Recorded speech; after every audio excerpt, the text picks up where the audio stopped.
গ্রামে টি স্টলগুলোর স্টার হচ্ছে bakery item. So আজকে চলে আসছি সবাইকে সেই বেকারির আইটেমগুলো কিভাবে মেক হয় আর কোথায় মেক হয় সেটা দেখার জন্য।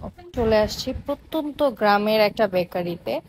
দেখবেন যে গ্রামে গেলে ওদের যে চায়ের দোকানগুলো থাকে ওগুলোতে প্রচুর মানুষের আড্ডা হয়, আর হচ্ছে তারা চায়ের সাথে কুকিজ, বাটারবন, ব্রেড এগুলো ডিপ করে খায়। তো ওই বাটারবন গুলো আসলে কোত্থেকে আসে, একটা কিউরিসিটি জাগে না যে এরা কি আসলে শহর থেকে নিয়ে আসে নাকি এরা নিজেরাই মেক করে। তো আমার খুব ইচ্ছা ছিল যে এই জিনিসটা একবার দেখা।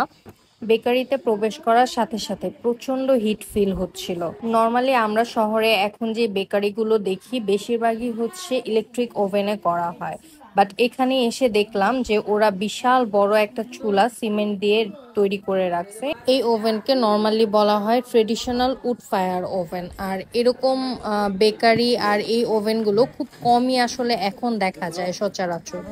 এখন বেশিরভাগ জায়গায় হচ্ছে ইলেকট্রিক ওভেনেই কাজ করা হয়। তো সকাল থেকে এই ওভেনের ভিতরে কাঠ দেয়া হয়, আর কাঠ পুড়িয়ে একদম কয়লা তৈরি করা হয়। কয়লা তৈরি করে তারপর হচ্ছে সন্ধ্যার দিকে যখন এটা প্রপার হিট হয়ে যায়, একদম কয়লা হয়ে যায়, তারপর হচ্ছে সবগুলো ব্রেড বা কুকিজ যেটাই বলেন ওগুলোকে বেক করা হয়।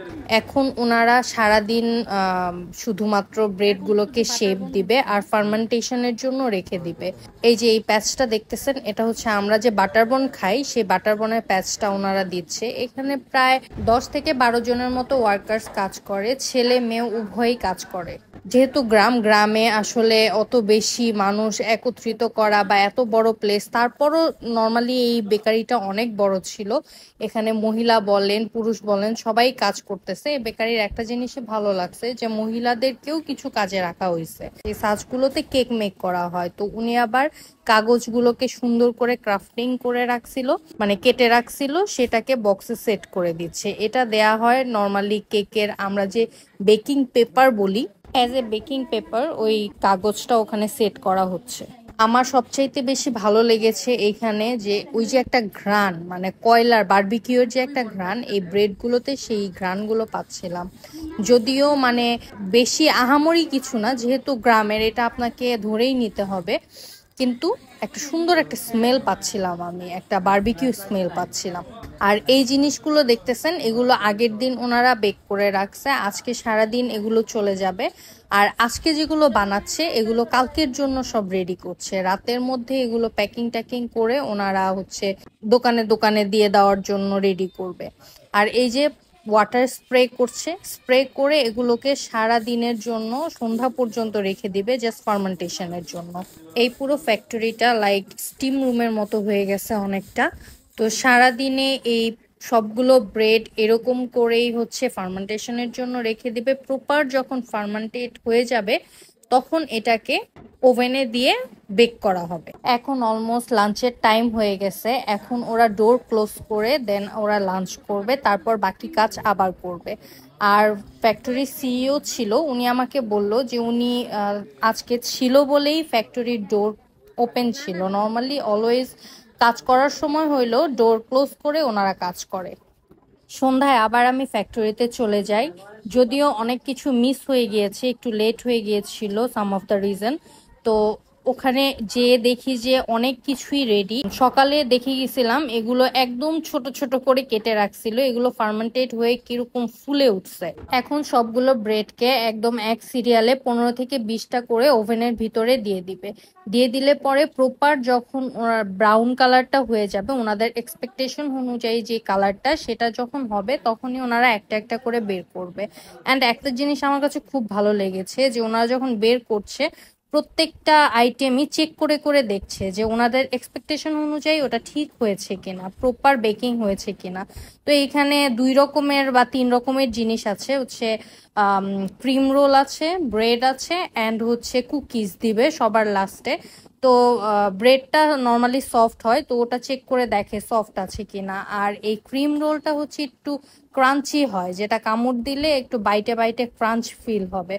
তো ওইটাও আবার খুব বেশি মানে নরম যেন না থাকে, ঠিক মতো ক্রাঞ্চিনেসটা আছে কিনা সেটা চেক করে করেই বারবার নামাচ্ছে। এই বড় ব্রেডগুলো যে দেখছেন এগুলো র্যান্ডম ওনারা বানায় না, ওনারা এগুলো হচ্ছে অর্ডারে আসছে। তো অর্ডারের মালগুলো ওনারা 20টা 25টা করে এরকম হচ্ছে নেয়। নিলে পরে যদি কেউ বলে যে আমাকে এই শেপ বা এরকম করে বানিয়ে দিবেন, তো ওনারা সুন্দর করে বেক করে রাখে। আর ওনাদের রিকোয়ারমেন্ট অনুযায়ী আসলে কাজটা করে তখন। তো ওনারা শেপ বলে দেয় বা কি লাগবে, কি ধরনের লাগবে। ওনারা যদি ভিতরে ক্রিম ফ্রস্টিং চায় সেটাও করে দেয়। এখানে একটা জিনিস খেয়াল করলাম, লেডি ওয়ার্কার যারা তারা খুব বেশি ফাস্ট হয়। আর এরা এত জলদি কাজ করতেছিল, আসলে এদের স্পিড দেখে আমি ভাবতেছিলাম যে এরা ডেইলি এত বেশি, মানে আমার মনে হয় কাজ করে যে এরা এগুলোতে একদম এক্সপার্ট হয়ে যায়, যে কোনটাতে কি কত তাড়াতাড়ি বা টাইমটা কিভাবে মেনটেন করতে হবে। আর 8টা 9টার দিকে ওনারা হচ্ছে ফ্যাক্টরি বন্ধ করে দেয়। সেখানে আজকে একটু লেট হয়ে যাচ্ছিল। তো এদিকে একজন হচ্ছে এরকম ক্রিম ফ্রস্টিং করছে, আরেকজন কাটস করে দিচ্ছে মাঝখানে। এই জিনিসটা হচ্ছে বাকরখানে, গ্রাম অঞ্চলে আসলে এভাবেই বাকরখানেটা চলে, একটু সুইটনেস থাকে উপরে, সেটাই মানুষ পছন্দ করে। আর এখানে চলছে হচ্ছে কুকিজের কাজ। কুকিজ রেডি হয়ে গেলে ওদের হচ্ছে আজকের জন্য কাজ শেষ। তো কুকিজের এই ডিজাইনিং গুলো চলছে। আমরা দেখবেন যে বেশিরভাগ চায়ের দোকানগুলোতে যখন যাই, এই ধরনের মানে বেকারি কুকিজ যেগুলো থাকে ওগুলোর উপরে সুন্দর করে একটা ডিজাইন করা থাকে। আমরা মাঝে মাঝে ভাবি যে এটা কিভাবে করছে। তো আজকে এই জিনিসটা আসলে দেখে অনেক স্যাটিসফাইং লাগছে যে ওনারা এভাবে করে আসলে উপরে জাস্ট একটা পাইপিং দিয়ে ডিজাইন করে দেয়, বেক করলে অটোমেটিক ওই ডিজাইনটা বসে যায়। এক একটা রোতে 8টা করে কুকি ছিল। তো 8টা করে হলে 3 8 24টা করে দেয় একটা ট্রেতে, এভাবে দিয়ে দিচ্ছে। এই যে উনি আবার এটাকে সুন্দর করে হচ্ছে গ্যাপ গ্যাপ করে সাজিয়ে দিচ্ছে, কারণ যখন বেক হবে কুকিটা একটু ফাঁকা জায়গা লাগবে, কারণ কুকিটা বেক হওয়ার পরে এটা সুন্দর করে ফুলেও মানে চারোপাশ দিয়ে একটু পাফি হয়ে যাবে। তো সেটার জন্য স্পেস রাখতে হবে। দেখেন কি সুন্দর করে ওনারা সাজিয়ে দিচ্ছে। আর ওনারা এত এক্সপার্ট হয়ে গেছে কাজে, একটা সিরিয়ালও এদিক সেদিক হয়নি। জিনিসটা আমার কাছে খুবই মানে দেখেই চোখের শান্তি। ক্রিম রোল গুলো অলমোস্ট ডান, এখন জাস্ট ভিতরে পাইপিং করে দিবে ক্রিম গুলো। ওই টাইমটা আসলে আমি থাকতে পারিনি, যে কারণে পুরো প্রসেসটা দেখাতে পারলাম না। I am so sorry. আর এটা হচ্ছে বাকরখানি, যেটা আমি একটু আগে বললাম। টেস্টটা খুবই ভালো লেগেছে, আমি গরম গরম টেস্ট করেছিলাম, খুব মজা লেগেছে। এগুলো মেবি অর্ডারি বাটার বন, কারণ এগুলো টিস্যু দিয়ে সুন্দর করে মুড়িয়ে রেখেছিল। এটা হচ্ছে রিকোয়ারমেন্ট অনুযায়ী করা হয়। যদি কেউ একটু ক্রিম বেশি চায় তাকে ক্রিম বেশি দেওয়া হয়, আর নর্মাল ওয়েতে ক্রিম একটু কমই দেওয়া হয় ভিতরে।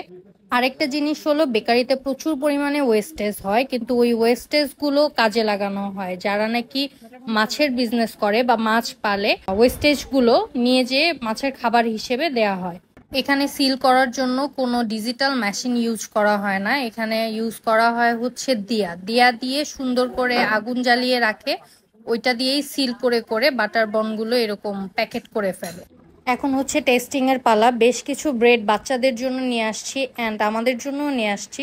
তো এই যে দেখেন কি পরিমাণ সফট হয়েছে। আর এটা টেস্ট এন্ড ফ্লেভার অবশ্যই বেটার, কজ এটা যেহেতু ওল্ড মেথডে বেক করা হয়েছে।